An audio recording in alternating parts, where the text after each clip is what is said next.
Fusion Mobile, quality e-learning experience on the go. A good day and welcome to Fusion Mobile e-learning platform. My name is Jacob Uchenna and I'm your lecturer for economics. In today's study session, we will be looking at the price system.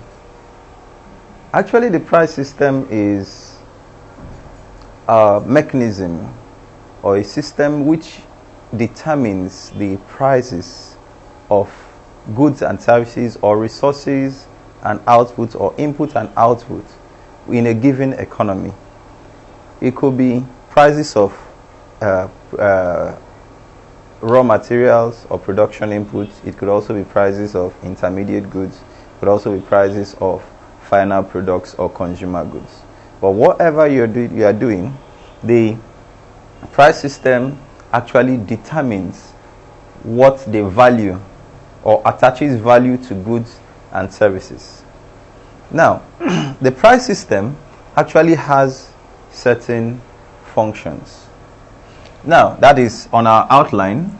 Here we have the meaning of price system, the functions of the price system, determinants of price, then the method of price determination in a free market economy and in a command economy.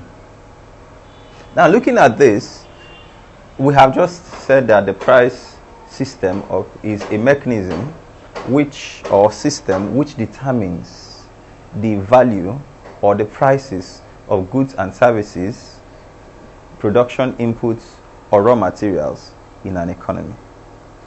Now, going down from there, we have the functions of the price system. What are the things, what are the uses or the things that determine that the price system does?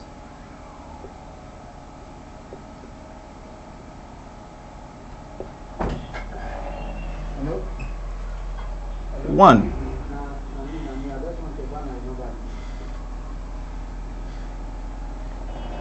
it helps to determine value of goods and services.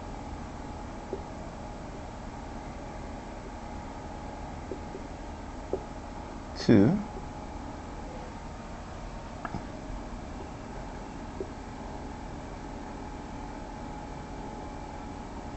to allocate resources.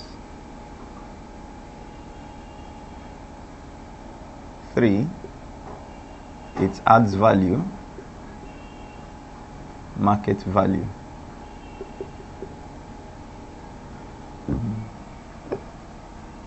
To goods and services.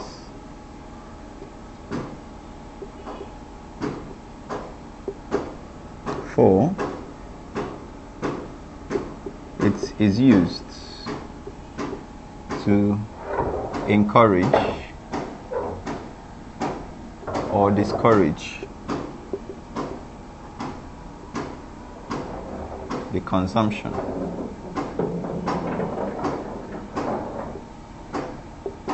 of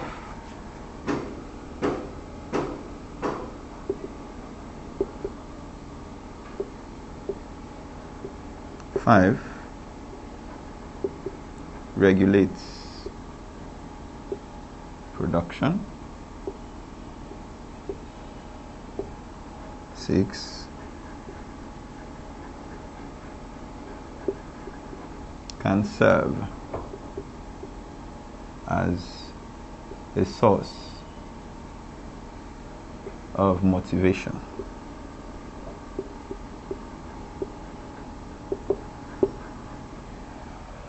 And these and some more make up the functions of the price system. The first one, we said it helps to determine the value of goods and services. That means it helps to attach something or to give. It gives a value or a weight to a particular kind of product or service.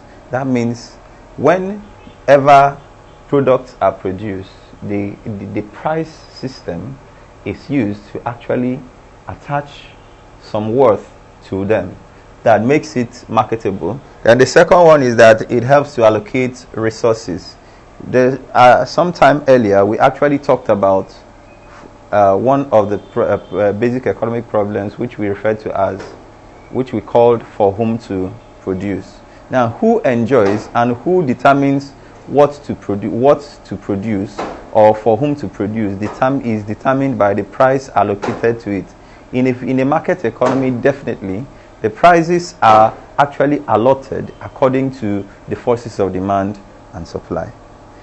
It now tells us who enjoys what. That means you will be able to make your budgets or your allocations according to the prices or values of the resources or output or inputs. Then the third one is that it adds market value to goods and services, that it makes it accountable. You are able to account for them. Then the next one is that it is used to encourage or discourage the consumption of certain goods. Certain products that we don't actually intend to consume. For instance, the government can place higher taxes, and the higher taxes will definitely mean higher prices, and the higher prices definitely will mean increased market aversion for it. That means decreased demand for such. And when there is need to encourage it, then for instance you want to encourage locally made goods, then you have to bring the prices down and subsidize it. Then there will be a higher demand for such. Then the next one is that it regulates production. It regulates production. Prices of inputs are of various sorts. For instance, at the time we studied the production function or theory of production, we talked about the price of labor and price of capital. We also have price of land. Now, those are production inputs. Price of labor is wages. Price of capital is interest. So we mean that everything has a price. So there's a system for determining those things. Now, when the prices of production means what? That we are attaching prices to the levels of inputs. Now, the production inputs, and definitely there is always a fixed capital outlay, a fixed investment outlay for the firms. Now the firms, by the time they look at this whole thing, the firms will now have limited, they will be regulated by the things they are able to afford according to the price of the production input, and of course that will determine their scale of production. The next one here, we have we said that it can serve as a source of motivation, either motivation for investment, motivation for workers to work, or motivation to generally motivation to invest production inputs. It could, if there's the wage rate is high, then the worker is motivated, or laborer is motivated to put in more for the production. Then when there's high interest rates for a particular investment, then a whole lot of investors are attracted. So the reverse is the case when at low rates of those prices. These are the things, or some of the things, or functions of the price system. Now,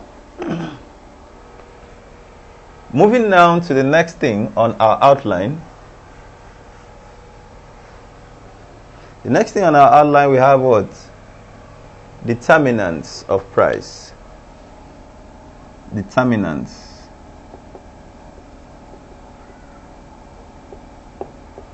of price. Determinants of price. Now, first off, we can talk about extent of demand.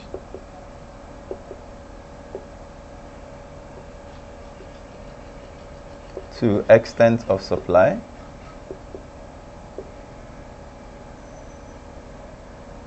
Three,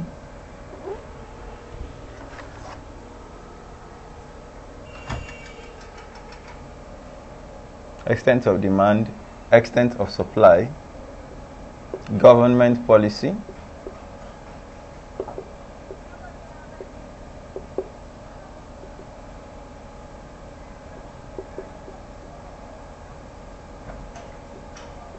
rates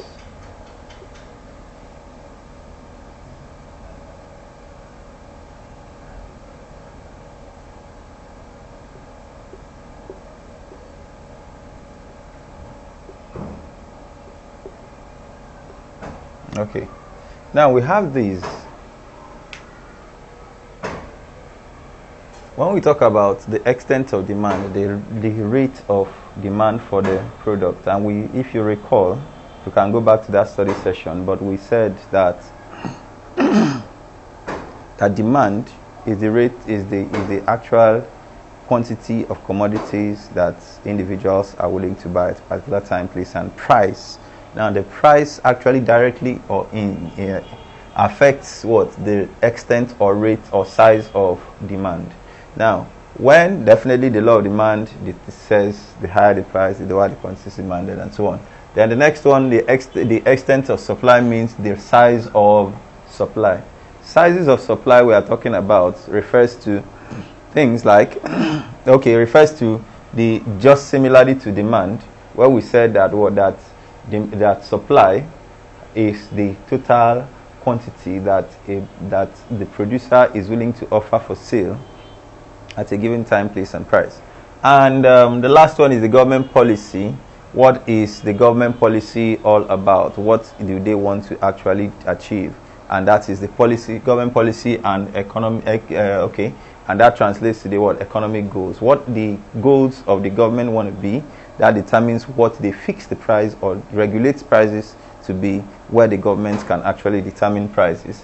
And the last one, exchange rate. This is for an open economy, that is an economy that actually imports goods and services. Definitely. Then when the exchange rate is high, then the local prices definitely is going to be high, like what we're experiencing. And when exchange rates are low, then imported goods will not be as there. And also when local production is definitely high, you see, those are the things. We could use prices to encourage local production.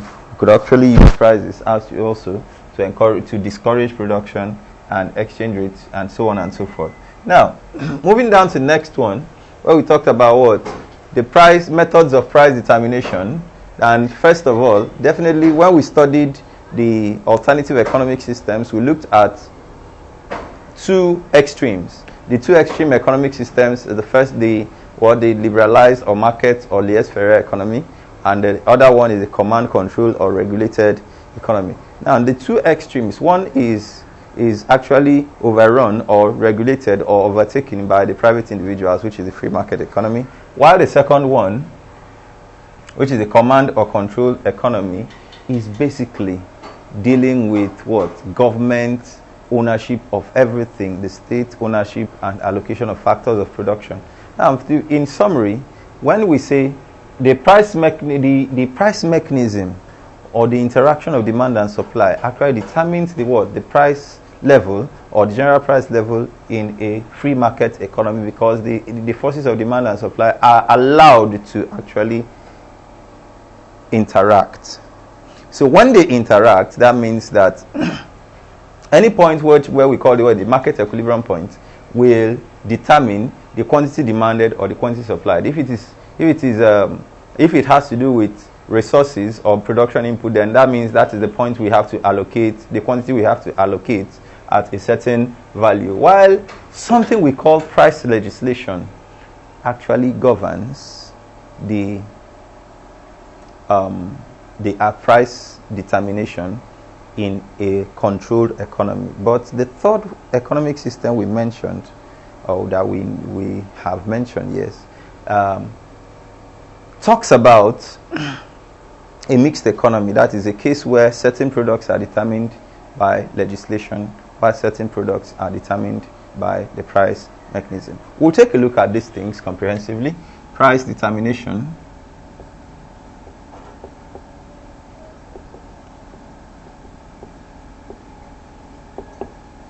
In a free market economy.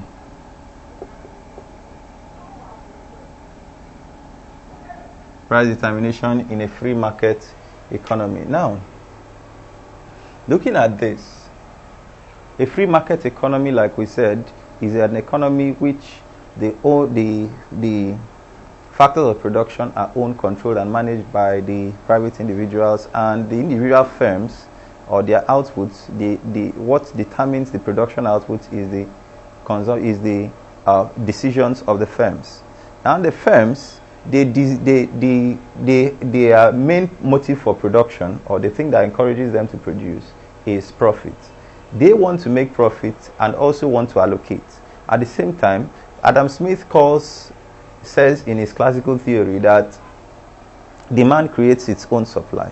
That is why the economy is at equilibrium. So in other words, the price determination in a free market economy is the method of determining the price of goods and services or production inputs through the free interaction of the forces of demand and supply.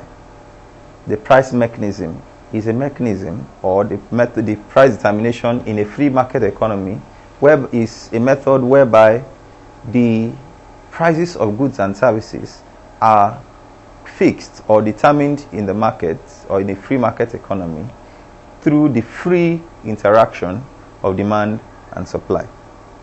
Now, demand and supply in this case will interact and intersect at a point where the quantity demanded equals quantity supplied.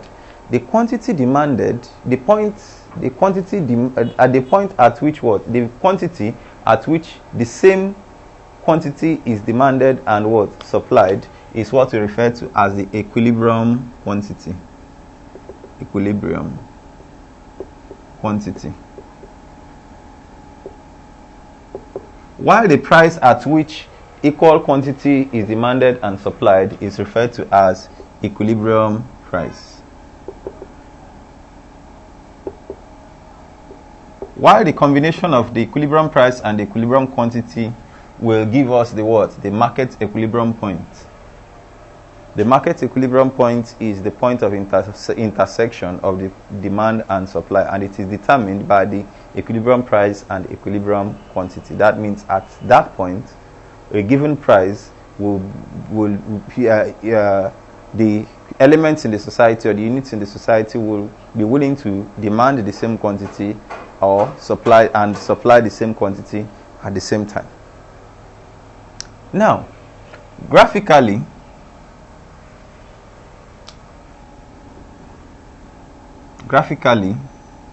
this is the quantity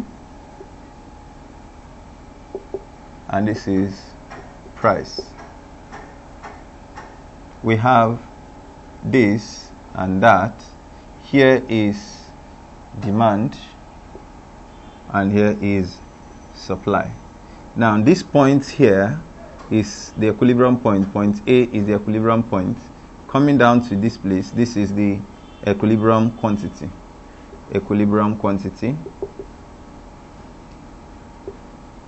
Quantity, let's say we call it point QE, while this is the equilibrium price PE. So at this single price, the equal quantity will be demanded and supplied. That is why this is called the market equilibrium point. Now,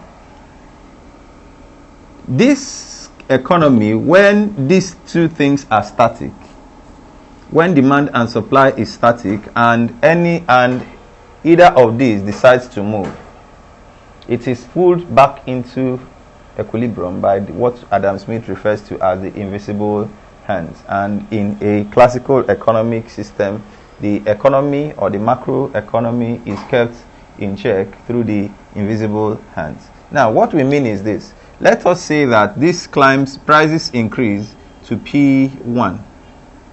Now, P1 will mean that I have point B and C. This will be the quantity demanded and this will be the quantity supplied. Now, there are different quantities. The quantity demanded is higher than the quantity supplied. That means that the higher price than the equilibrium will lead to excess supply or will lead to glut.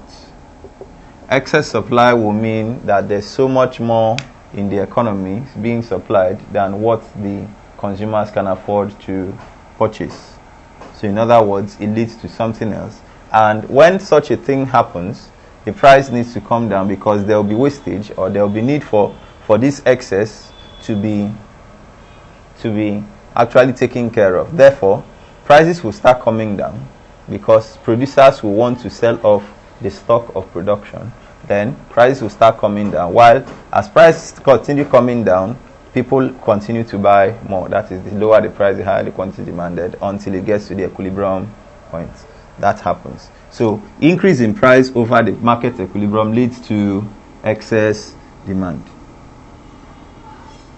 Now, moving down to the next point, let us say that prices come down to P2. P2 will mean I also have, say, at point E, F, and G. At point F, a particular quantity supply is demanded. Here is QD, and here is now QS. Now, there is higher demand than supply. That means that this region leads to what we call the excess demand. Excess demand or shortage.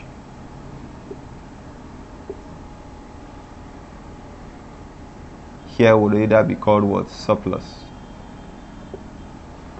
Now, either of these, look at these are the effects. Now, when prices come down to P2, then more people are buying less than what can be produced. So are buying more than what can be produced. Now, eventually, what happens is that the society becomes survival of the fittest, and the producers, because we have too many people chasing few goods, then the inflationary trend sets in. Inflationary trend sets in as it keeps on going. That's how people are able to afford. That means lower demand, and people are supplying more to the market, and until it gets back to the equilibrium. That is how the invisible hand works. Now, before we go on, you will see a few questions on your screen. When you take a look at them, and we'll be right back. Now, before you saw that we were talking about the price mechanism or price determination in a free market economy, and we had illustrated that with a graph.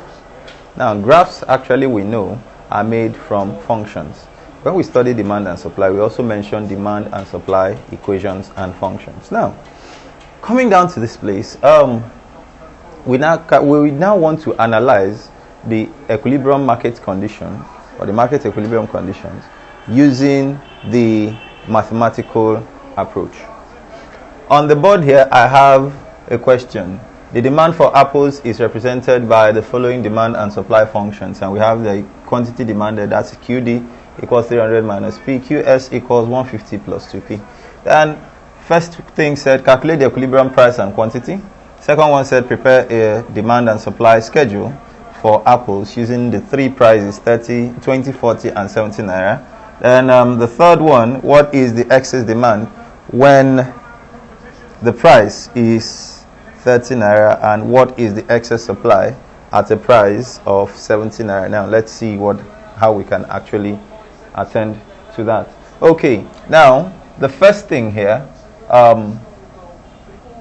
we said that please, bros, can this thing see this side? Yes, it's in it, Abby. Okay, so sorry. Now, can I go on? So, the first thing, we had already mentioned that the equilibrium point is the point where demand equals supply. Now, let's take a look at this. Now, at equilibrium, that's for the question A, at equilibrium point, at equilibrium point, quantity demanded equals quantity supplied. Now, QD equals 300 minus P, and QS equals 150 plus 2P. Now, what do? We equate this. This is QD, quantity demanded, that's QS, quantity supplied. So we have 300 less P equals 150 plus 2P. Now what happens? Get the like terms together. You have 300 minus 150P, 150 equals 2P. The negative turns to a positive one. So we have 3P equals 150. And dividing up both sides by 3, I have what now?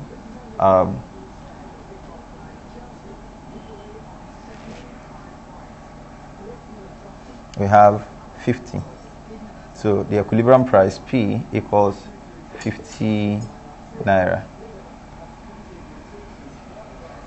Now, by the time we are looking at the equilibrium quantity, we substitute, just like simultaneous equations, we substitute for P anywhere we have in either QD or QS. Let's look at this. For QD, for us to get equilibrium quantity, we have what? 300 minus P, and P is 50. We have 300 minus 50. That gives us 250 apples. Or we can decide to substitute to QS, which is 150 plus 2 multiplied by 2P, okay? And that is 150 plus 2 multiplied by 50, and that's 150 plus 100. That leaves us with 250 as well. So you could actually use either of the equations to get the equilibrium quantity. So the equilibrium price is 50 naira, while the equilibrium quantity is 250 apples. Now, moving down from that point, we have the next one. The next one says,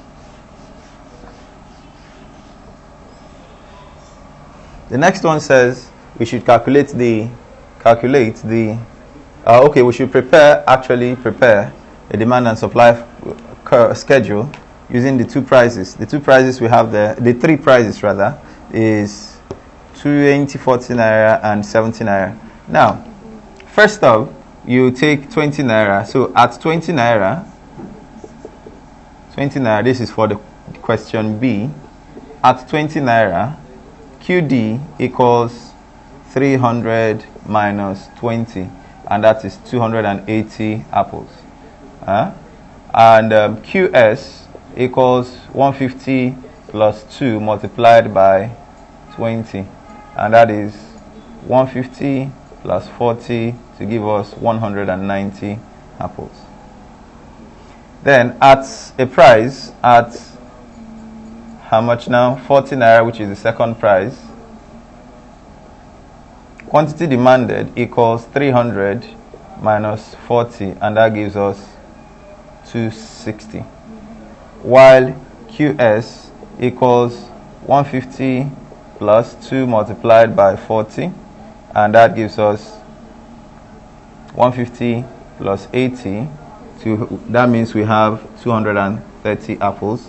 Then at the last one, at the price of 70 naira, we have QD equals 300 less 70, and that gives us what? 230. While this one, QS, gives us 150 plus 2 multiplied by 70 to give us 150 plus 140 gives us 290. Now, this is the quantities demanded and supplied at various prices, but the question says we should prepare a schedule. Now, the schedule looks like this. This is price, quantity demanded,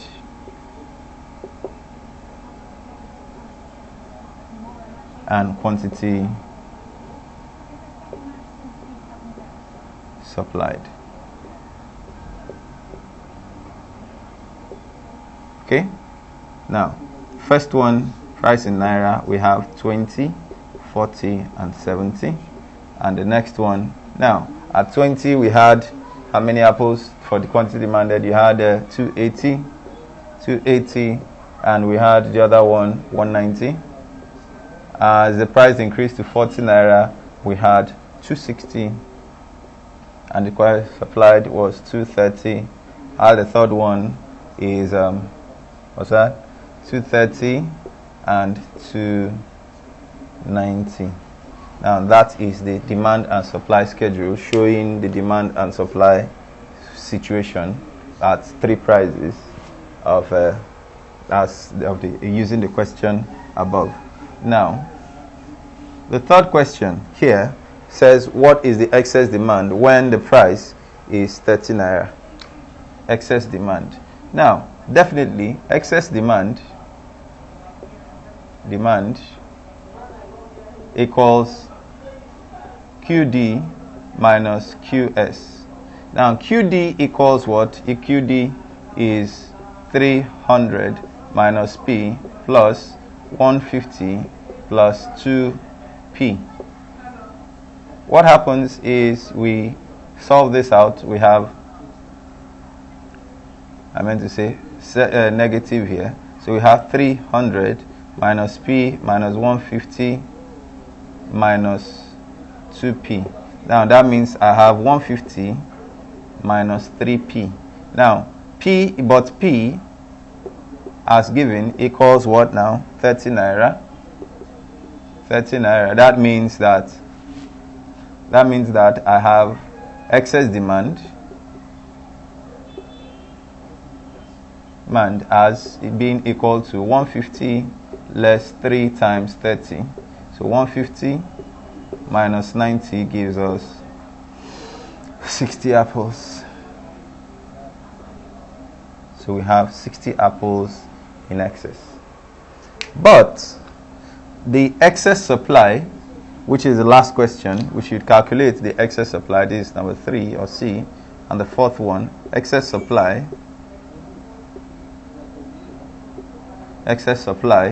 equals QS minus QD.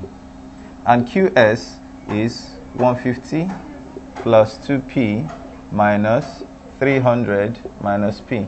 Now what happens is that we'll have 150 plus 2P minus 300 plus P. And that means that we will have 2P plus P, you have 3P, then what do you have? Minus 150. That's 150 less 300, you have negative 150. So in other words, at what? At P equals 70 naira, that means that what? Excess supply will be equal to 3 multiplied by 7 minus 70, 3 less 70 minus 150. 3 less 70, 3 multiplied by 70 is 210 minus 150. Coincidentally, we still have what? 60 apples.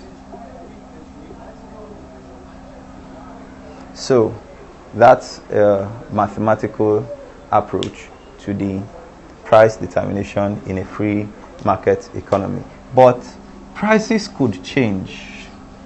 You know, whenever demand and supply changes, it is certain that prices will change either forward or backward, and it might also affect the quantities demanded. So let's look at the effects of changes in demand and supply on price. Of changes in demand and supply on price and quantity. Effects of changes in demand and supply on price and quantity. Now let's take a look at this. This is the first one.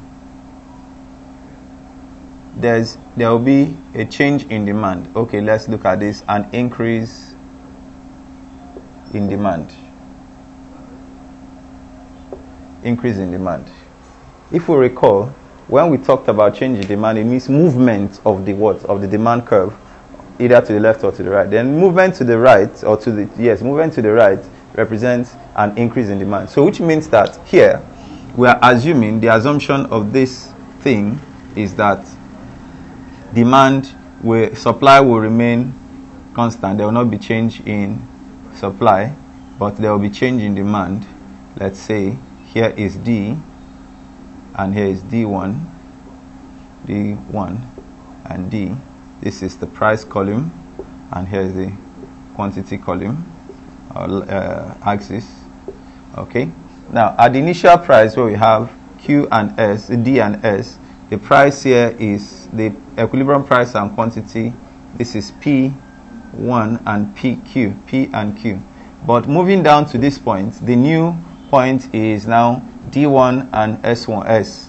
So at this point, let's say this price is P1 and this quantity is Q1. Definitely P1 is greater than P, which means there was an increase in price when there's an increase in demand.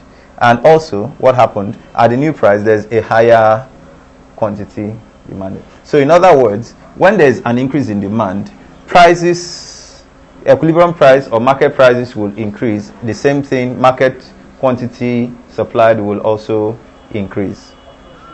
Now looking at it at the reverse end, that's the second situation now. The second situation is what? A decrease in demand. Decrease in demand. Meaning that demand has moved to the left. Still the same supply, but demand moves this way. D1, D1, D, and D. Now, that means the initial price is here, the initial quantity is here. Now, P1 is less than P, and Q1 is less than Q. Meaning that definitely, when there is a drop in demand, like so, we have a decrease in both price and quantity in the market.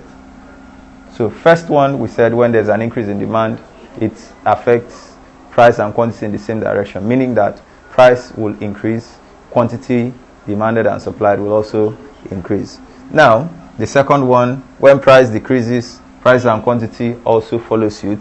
Equilibrium prices will reduce, that's market prices will reduce, and the quantity will also reduce. Now, let's look at the supply case now. Change in supply. The third one, increase in supply.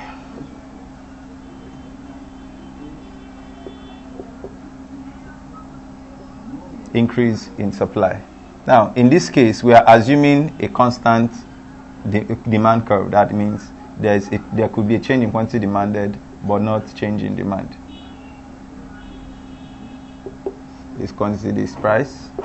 Now, over here, demand is one curve, D, while supply goes this way. We talk about increase in supply, that is movement of the supply curve to the right. This is S, and this is S1. Now, the initial price and quantity is here, P and Q. Then, when there is an increase in supply, prices does what? Prices moves to P1, while quantity moves to Q1. Now, the thing here is that P is higher than P1, which means that the new price is lesser. And that means that there is a price decrease. When supply increases at a constant demand, it will lead to a fall in price, but not the same with quantity. Quantity will increase. So an increase in supply will lead to a fall in price, an increase in quantity. Now, let's look at the reverse side of this as well. Decrease in supply. Decrease in supply. Supply now comes this way. This is S1. S1, this is S and S. And this goes D and D. Here is price. Here is quantity. Okay. Now the initial price is here. The initial price and quantity is this. This is P. This is Q. But now, at the new price and quantity, that DS1, I have Q1 here and P1. In this case, what happened? Your guess has been in mind that what P1 is higher than P, but Q1 is less than Q. That the interpretation is this: that when there's a decrease in supply, there is what? There's a higher market price, but lower quantity demanded and supplied. So, in other words, demand and supply has a way they affect prices and quantity. Now, leaving that as it is, we now move down to the other form. What we have been discussing all this while is talking about market price determination in a free enterprise economy. Now, the last on this, price determination,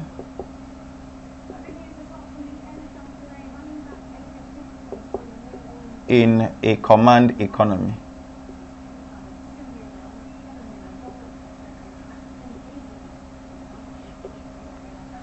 Price determination in a command economy. Now, as it is, when we talk about a command economy, the command economy says that everything in the state is owned by the state, by the government. Everything in the society is owned by the government. The economy is controlled by the government. The polity, everything, every activity is controlled by government. So, in other words, we are talking about what? Everything being under legislation. So, the price determination, the method of price determination under a regulated or command economy is referred to as price legislation.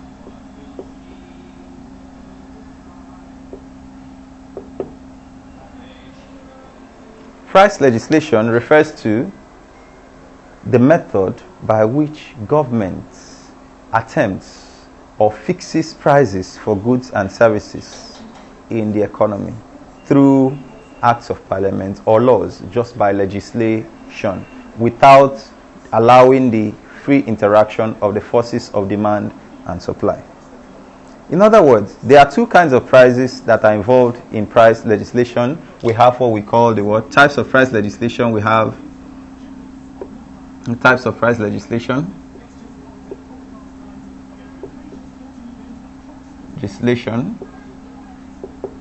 We have the maximum price legislation.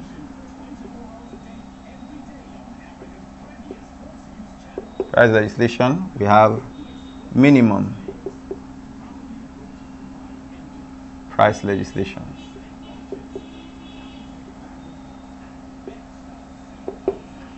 The maximum price legislation is also called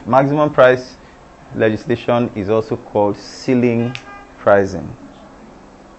And the maximum price or the ceiling price is referred to as a price fixed above the market equilibrium or below the market equilibrium, above which no prices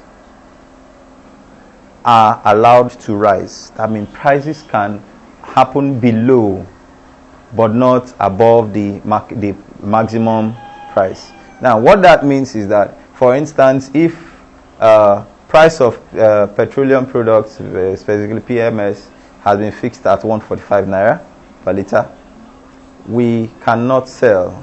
No firm can actually sell, or company can sell PMS at something below, as above 145 per liter. You have the option of selling below, no problems, but you cannot sell above 145. So 145 naira becomes the maximum price level. Now, what happens if this maximum price level, it has effects when the maximum price level is set above the equilibrium, and it also has effects when it is set below the market equilibrium, both on resources and output. Now, when the market price is set above the market equilibrium as a maximum price, what happens is that it results in a temporary excess. It results in an excess of supply in the market. But that excess becomes temporary because since it's an excess and people cannot meet up, what happens? The excess supply will be taken out and invisible hands will correct it. And that becomes, it normalizes the economy. So in the economy, in essence, it leads to a glut in the economy for a while, which can balance. And at the same time, for resources, it actually has the same effect on resources. But now, when we talk about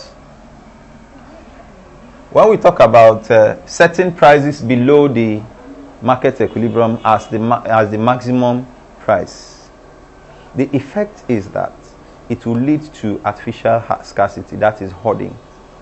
And when it happens, the activities of the black market will be facilitated. So in other words, the maximum price below the market equilibrium will lead to artificial scarcity, because there will be higher demand than supply. And in such cases, there will now be what? For commodities, there will be artificial scarcity, and it will be sold to the highest bidder. Then, like that. But now that wraps that up. Then we go to minimum price legislation. Minimum price legislation is also called the establishment of minimum prices, and those minimum prices are called floor prices. What is a floor price? A floor price is actually a price which the government or the legislative which is fixed above or below the equilibrium, below which prices are not expected to fall. Prices cannot fall below the market equilibrium. It can be as high as anything, but it cannot go below the floor price or the minimum price. Now, that means that if, for instance, a price for a bag of rice has been set at 6,000 naira, now you cannot sell below 6,000 naira. You can sell above at your risk.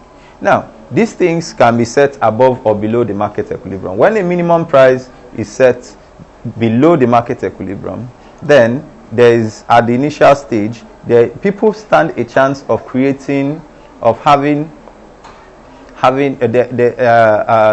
there's a chance of an artificial scarcity being created, because a lot of people will be claiming the right that the prices should be low as something. But at the same time, the producers, because they need profit, they won't want to supply, then the demand side will be forced to adhere to that. So which means the scarcity will be temporal and it returns to the market equilibrium. While on the other side, when it is set above the market equilibrium, the minimum prices will result in a little problem.